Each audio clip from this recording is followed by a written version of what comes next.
Alright, so in this video we're going to go over how slavery arrived in Spanish America and how the caste system was formed. So the main style of this video is going to be a flowchart from what caused it and how it happened and what resulted from it. So when the Europeans started colonizing the Americas and started growing cash crops and all that stuff there, they needed labor to harvest the resources. So what Spain did was establish the Encomienda System. So what the Encomienda System is that the Spanish gave landowners a big portion of land. Natives that were living in that land had to work for that landowner. And the living conditions were brutal and it was very harsh. And the landowners were offered a crown of protection by the Pope. So the crown of protection was established because another reason, other than getting a lot more resources in the New World, was for the Spanish to convert the natives to Catholicism.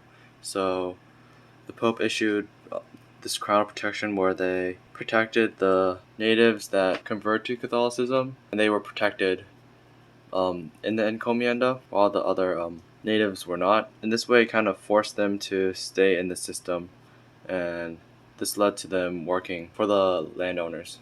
Now, the working conditions in the encomienda system was really harsh, so the natives either died from their diseases or they either fled because they knew the land better than the Europeans. So then the Europeans had to find a different labor source, and they turned to Africans as slaves. Around this time, they also traded with the Africans as well, where they exchanged guns for the captured prisoners of war by the African tribes. So that's how they were able to get the slaves. They also justified their reason to enslave the Africans. And one of the more popular ones was the biblical event of Noah cursing Canaan.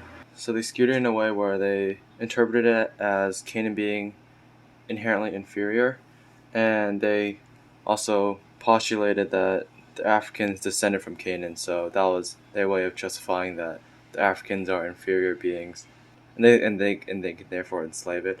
But that's not what really happened in that story of Noah cursing Canaan. But it was their way of rationalizing their slavery choices.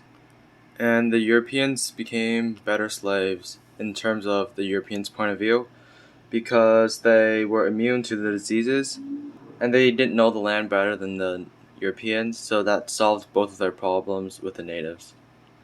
Now, one thing to point out here is that slavery was inherited for the Africans. So if they were transported to the New World as a slave, then their children became slaves as well. To manage between the Europeans, or in this case the Spanish, the Africans, and the natives, the Spanish established a societal ranking based off of race known as the caste system. The way the Spanish organized their system was that the people born in Spain were first. These we call the Peninsulares. The Criollos were next, and these were the Europeans born in America. And then under that were the Mestizos, the Spanish and the people of Spanish and native descent. Then the Mulattoes, the people of Spanish and African descent. And at the very bottom were the natives and the Africans. So with this system, it showed how the Spanish used this societal ranking to make themselves superior over the natives and the Africans.